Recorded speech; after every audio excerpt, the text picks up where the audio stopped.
Welcome back to Let's Talk About Scams. I'm your host, Joyce Petrowski, founder of R.O.S.E Resources Outreach to Safeguard the Elderly. And you can find more resources at our website, roseadvocacy.org, where you can find our social media links and sign up for our monthly newsletters on the homepage. We have an emailed newsletter and one we send in the mail as well. And don't forget, you're going to want to click subscribe so you don't miss an episode of Let's Talk About Scams podcast. So today I have a guest with me. Her name is Connie, and she's going to talk about her experience with a tech support scam. Well, welcome, Connie. I'm so glad you're here with us today to talk about your unfortunate experience with the scammers. So could you tell us about what happened? Sure. It was January 22nd. I received an email from McAfee, the cybersecurity people, and they wanted to auto-renew my service with them. But I could cancel within the next 24 hours. And I thought this was McAfee just trying to get me back into their service, because I had them a long time ago, but I had switched. So the fact that it was McAfee and the fact that they got in touch with me didn't seem that weird. It just seemed, a little weird. So, but I could cancel the service within 24 hours. And if I didn't contact them, they were going to take the money out of my bank account to pay for the service. And so that immediately got my attention, and I immediately called the number on the screen, and that was it. That was it right there. I called the number on the screen, and I had received a email from McAfee the week before, and I thought, well, this is ridiculous, and I ignored it. But this time I didn't. So they, after talking with me, asked if they could have access to my computer, because that would be how they would be taking care of the new account, the renewed account. And I don't remember how they did that. I felt as though my brain was hijacked, though. I felt as though my actions were not my own, and it was very, very scary. So on the computer that I'd given them access to, there was a blank screen, and on the top it had McAfee security, and it looked very legitimate. And the other thing about my brain is I don't remember how this happened, but they were going to put $20 or something like that into my account. And so I did $20, and they went, "Oh my God, there's a comma in there instead of a period. We just gave you $20,000 and we need to get that back immediately, because we're going to get in trouble. There's going to be taxes on the company, and so we need to get that money back." So I needed to get that account minus the renewal fee, and I went down to the bank and I took the money out. I even lied, to get the money, because they were saying, "Well, why do you need $20,000?" And, "Oh, I'm buying a new car."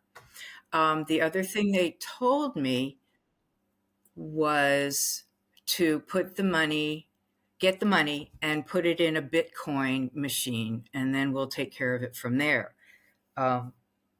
So there's so many red flags in this situation.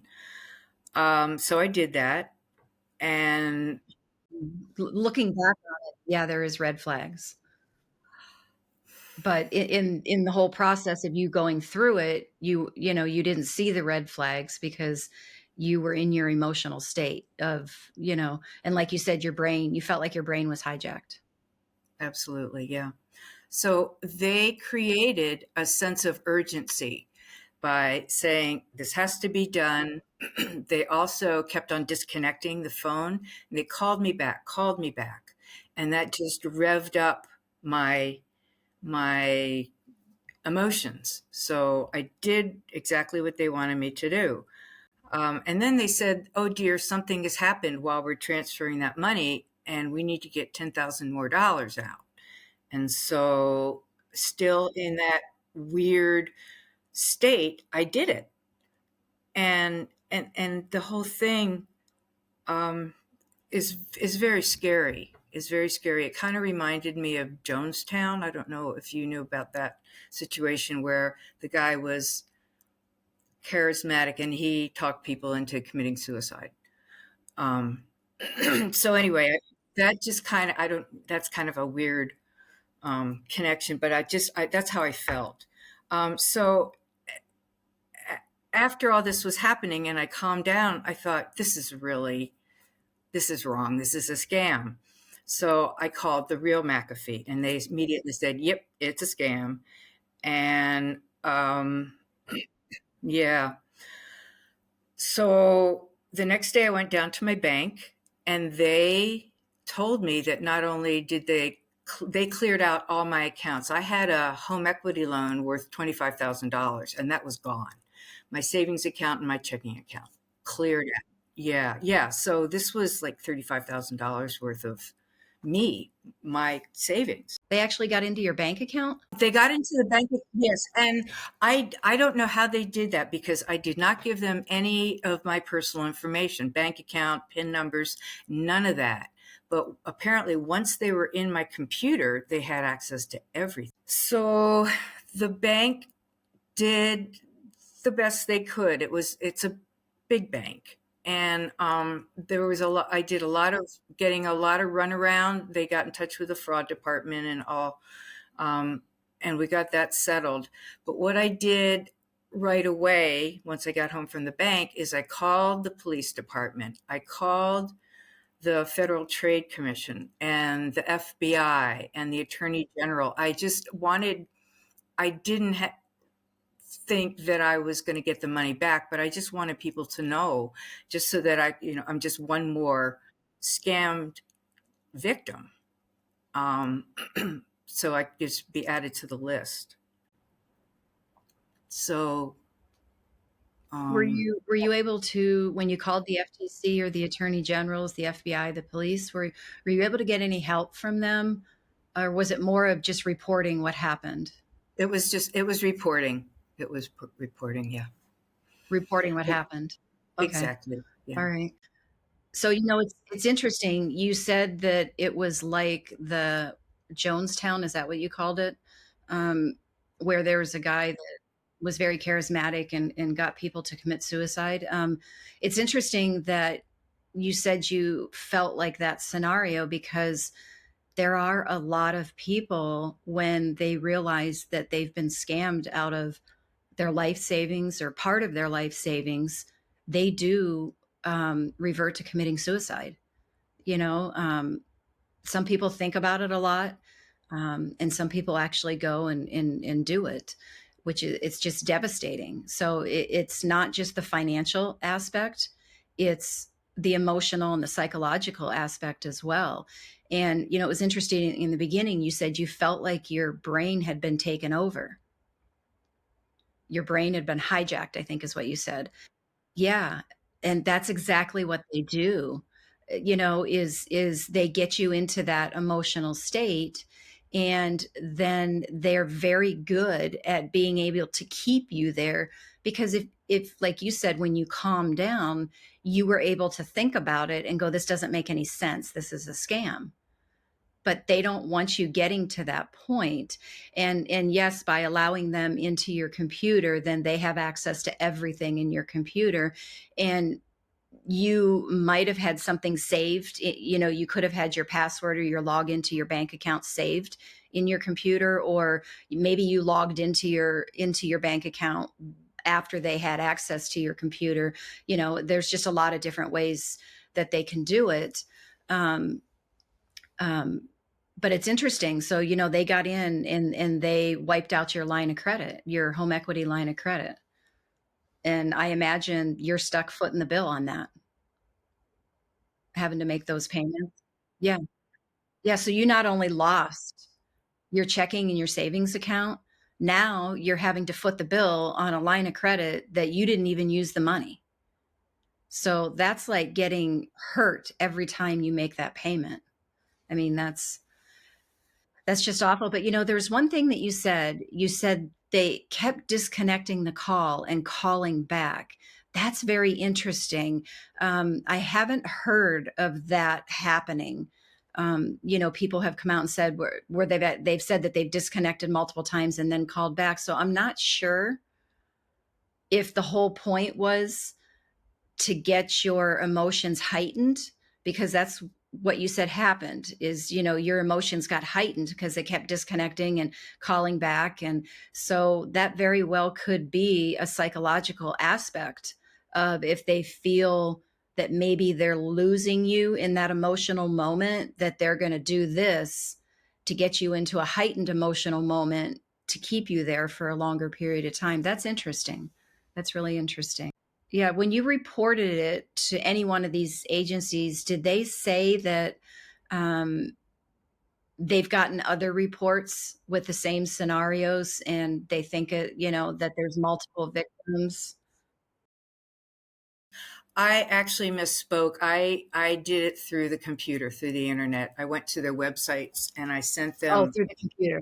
Okay. Yeah, yeah. I'm sorry. And I sent them a copy. I had to write it all down, um, and sent them a copy, and I have not heard back from them. But I figure these are, you know, I did speak with the Tucson Police Department, and they said that there was no chance of getting it. And they used a burner phone. That's the other thing. The phone that I was getting the call on was listed as Merrimack, Massachusetts. And, I called back and it was gone. So that's how they're so clever. They're very clever, and I'm sure at one point years ago they were using their own phones and then found out it could get traced. And so now it's like, okay, we use burner phones. This is all the ways they evolve. They realize people are, because this is a twist on a tech support scam. So, the old tech support scam where you get a pop-up saying you have a virus and you need to call this number, to get rid of it and all of that. Well, they're still using that, but I think they're realizing they're not getting as far with that one. And so they put the twist on it of, oh my gosh, we put way too much money into your account. I'm going to get fired. I'm going to get in trouble. They said they're going to have to pay all these taxes. It's going to hurt the company. And it almost, I think, kind of makes you feel guilty or sorry for them, or something, some sort of emotion like, oh, I don't want to get them in trouble, or I don't want to get am I going to get in trouble if I keep $20,000 that I wasn't supposed to get, and you have all these thoughts running through your mind. And so you're like, yeah, let's get it back to you as soon as possible. You said this happened in January. It did. Yeah, late January. Okay. Looking back on it now, if you don't mind, you had mentioned there were a lot of red flags. Could you talk about the red flags that, looking back on it, that you see now? Sure. I've learned a lot. So the first mistake was to call the number that was on the email. And I, so that was a problem. And let's see, the first red flag. Well, Bitcoin, you know, Bitcoin, I have never understood. And what I understand of it is that it's shady. So why would a company like McAfee use Bitcoin for that transaction? Didn't make any sense, other than they wanted the money back immediately. But I guess there are other ways to do that. So the Bitcoin was a really um, big red flag. Um, the urgency, but I was so emotionally drawn in at that point that I wouldn't have seen that. Um, what else was a red flag? Well, I'm learning that if anyone has a question about who's sending an email, if you hover the cursor over that name, it'll tell you what the address is, the email address. And I did that after the fact, and son of a gun, it was not McAfee. So that was a big red Right. flag. And but you know what?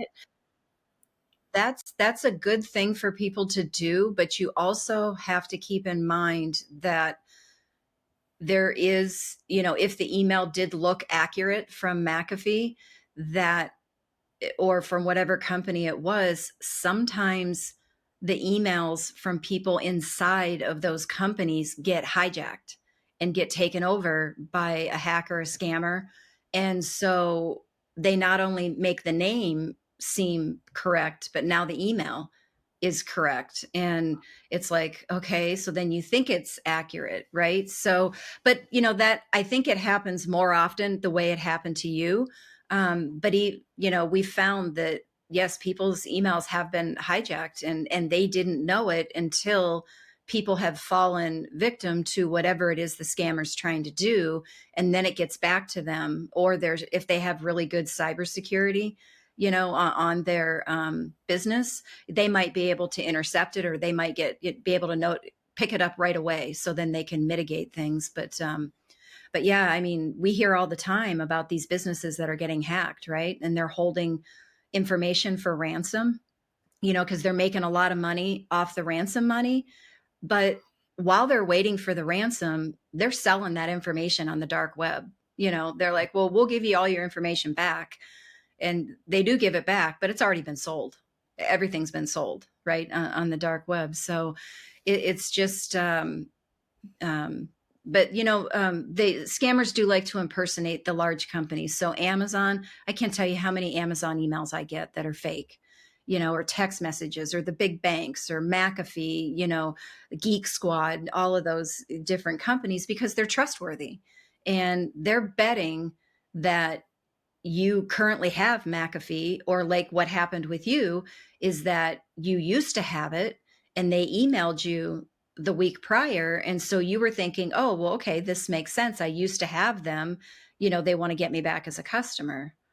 So it makes it more believable instead of, someone going, oh, I never had McAfee, or I don't have it, and just, deleting it or Xing out of whatever it is. So, yeah, it's just I'm so sorry what happened. Thank you.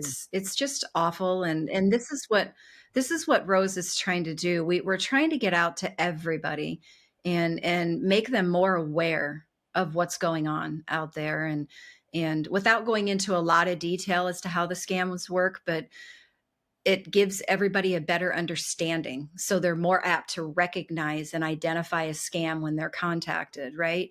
But then there's also a bunch of resources and tips and tools that are very good to put in place, like freezing your credit. And I don't know if you have your credit frozen or not, but it's a very Yep. good preventative measure. Now, it's not going to prevent the instances when you hear on the radio or on TV, or you read about it and they say, no check, get this advance, or this, line of credit, or this loan, no credit check required. Well, then if they have your information, they can get the money because there's no credit check required, right? But it's preventative in a majority of the cases, because a majority of the companies will run a credit check on the person to make sure they're a viable candidate for the loan, right? So it really does help. I know I have mine frozen, and a couple months ago I went to get a new cell phone and I had forgotten it was frozen, and they said, oh, your credit's frozen. I said, okay. So I went in on the computer and I unfroze it for 2 days. I told them to unfreeze it now and then refreeze it in 2 days.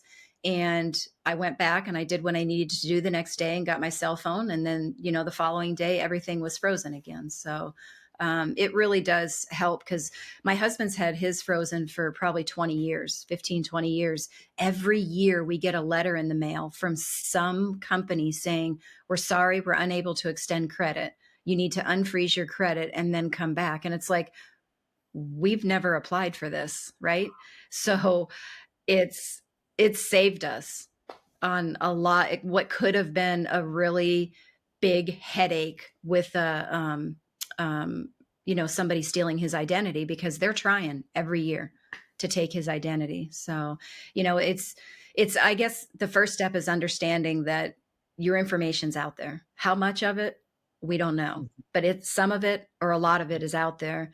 And then understanding that no matter how smart you are, how much financial resources or how little financial resources you have, everybody is a target. I tell people that scammers don't send out a asking for a financial statement or asking you to take an IQ test. You know, everybody is a target. They blanket everybody, right? And then they're hoping that maybe 1%, 5%, 10% will actually click or call or respond to an email or, do what they want to have happen. So, because I've heard a lot of people say they feel really stupid, that they had fallen victim. And it's like, Yeah. no, you could have the highest IQ in the world ever, right?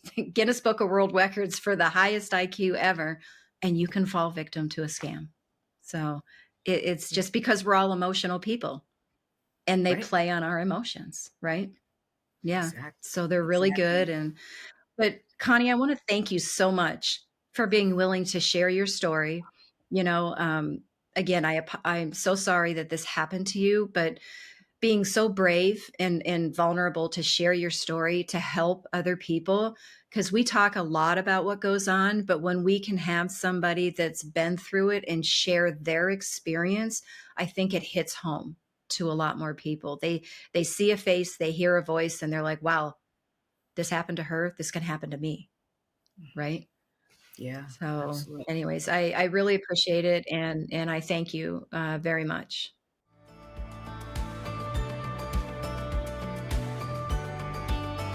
You just heard Connie's experience with a tech support scam and how believable this was and at what lengths the scammers went to keep her in that emotional state. And this is something that, she used to have McAfee as have a subscription to McAfee. So when she got the email and the pop up, she didn't think anything different. She thought maybe they were trying to get her back as a customer. So it was even more believable to her. But if we look at some of she talked about the red flags after she went through the experience that because of the emotional state she was in, she didn't see the red flags. But after going back and thinking about what had all happened, she realized that there were some red flags. She mentioned Bitcoin. McAfee's not going to use Bitcoin as a way for payments. But at the moment, she didn't think about it. She was in that heightened emotional state. And one thing different with this one is this is the first time I've heard someone tell me that during the process, the call got disconnected multiple times and they kept calling back. And I'm just wondering if that's because they felt maybe she was getting out of that emotional state and would realize it's a scam. So this was a tactic that they used, because she did say that it got her into more of a heightened emotional state. So we have to be very, very careful out there. Share this information with your loved ones, your family and friends, so they can be aware of what is going on as well. And don't forget, you're going to want to click subscribe so you never miss an episode of Let's Talk About Scams. And go to our website at roseadvocacy.org to get more resources and sign up for our newsletters on the homepage. Thank you.